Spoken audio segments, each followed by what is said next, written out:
Looney Farm Guy here with a new mod test for Farming Simulator 22, and this is the Gregoire Besson Prima pack by HardModding, 10.32 megabytes to download. It is actually a pack of 4 plows, 4 and 3 slots each. And if we take a look at them first, under plows, tools and plows, we have two rear plows and 2 front plows. We have the Prima 50, the 50 AV, which is a front plow, and the 70 and the 70 AV. So rear and front, rear and front. So let's have a look at them. There's no configurations. We have what we look at as a standard looking type plow of this design. That's the rear plow, 120 horsepower required, 8.2 meters in width, 7 miles per hour.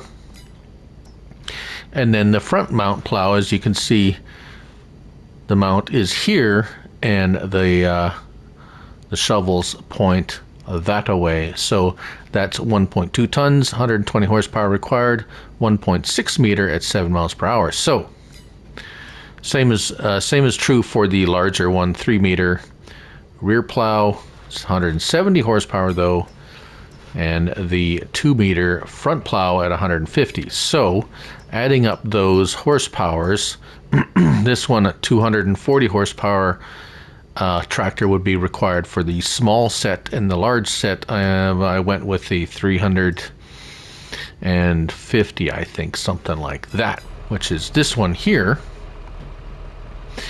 Now let's hop in this one first because they're both the same, and let's start it up here, and let's just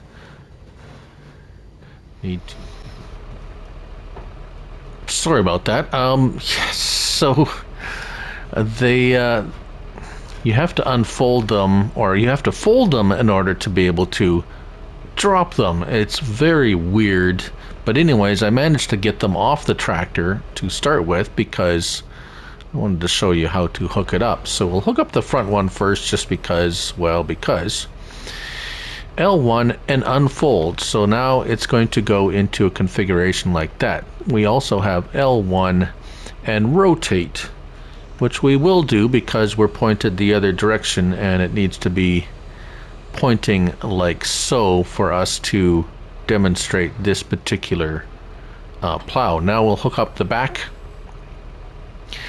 and L1 and X unfolds it. So now it's pointing the wrong way. L1 and square rotates it. Now you can use these by themselves, but they're really made to be used in tandem. So now you can see what the purpose here is. You have the front plow pointing left basically, and the rear plow pointing to the right to cover the full width, like both sides, right? Okay. So we have the allow to create fields on these because they are plows, so you can create fields with them. I'm not going to show you that because that's not actually the important bit. So now if you want to unhook them, it's not going to let you unhook it until you fold it. So if so rear one, fold the plow. It says, okay, turn the plow first. If it says that, you have to turn it. I'm going to turn it again just to show, and then L1 and fold it, and then now you can release it. So it's a little bit of a goof. I don't know why she swallowed a fly. I guess she'll die. But there we go. Hook it back up again, unfold. Unfortunately, we have to turn it again because we want it pointed the other way. So if you're having trouble, it's like, how come it won't disengage? Well, rotate, fold, and then disengage. Right. So how does it work? Well, you put the front one down, L1, and circle, lowers it. There we go. And then we highlight the rear one, L1, and circle, lower that one, and drive ahead, and you are plowing both sides. Now I'm going to hire a worker because this was, well, that's what I do. I see how the workers use these things after I figured out how to actually use them. So I'm going to hire a worker, and let's just watch what he does, because it's very interesting, shall we say. So far, so good. Lifts that and finishes off at the back. Okay. Well, that seemed pretty good. Now, he's going to turn around, and he's actually turning the plows, so that's on both sides. So he's flipping the plows over, which is excellent. That's what you're supposed to do when you're using these, and the worker is actually doing what he should be doing. And now he goes down there, and he actually caught that, so that's impressive. And he lowers the back one. So far, so good. Now for the, well, but. So, when he gets to here, now notice on this field here, I have a very small strip between both fields. And what happened last time, he came around, turned around, put down the back plow, and immediately stopped because he thought he was finished.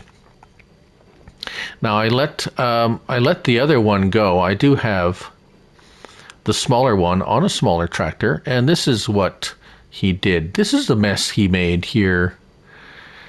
And then he decided to go traipsing off into the next field and do some of that.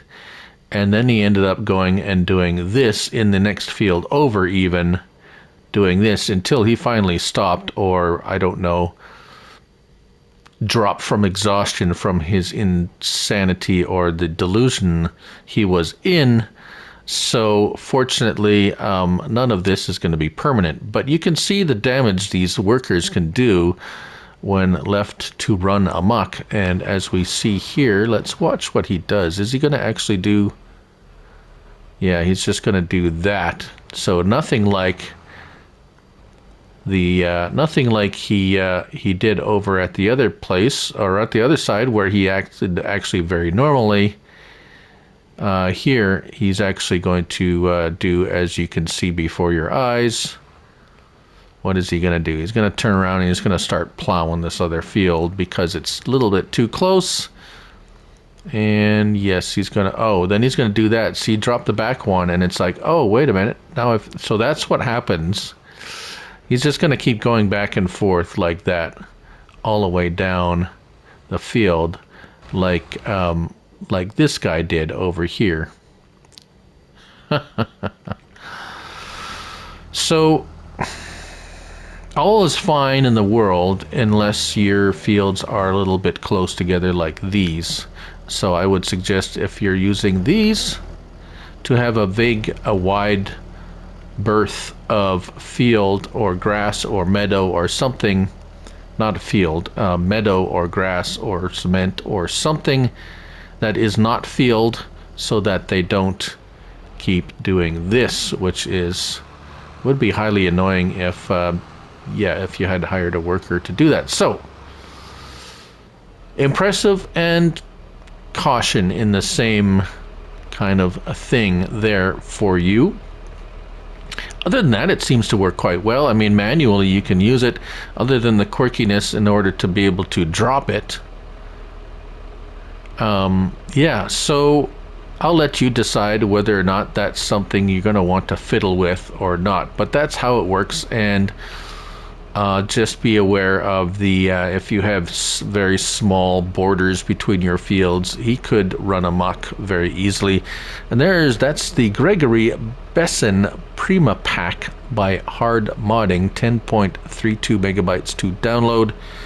Four slots for the back ones and 3 slots for the front ones.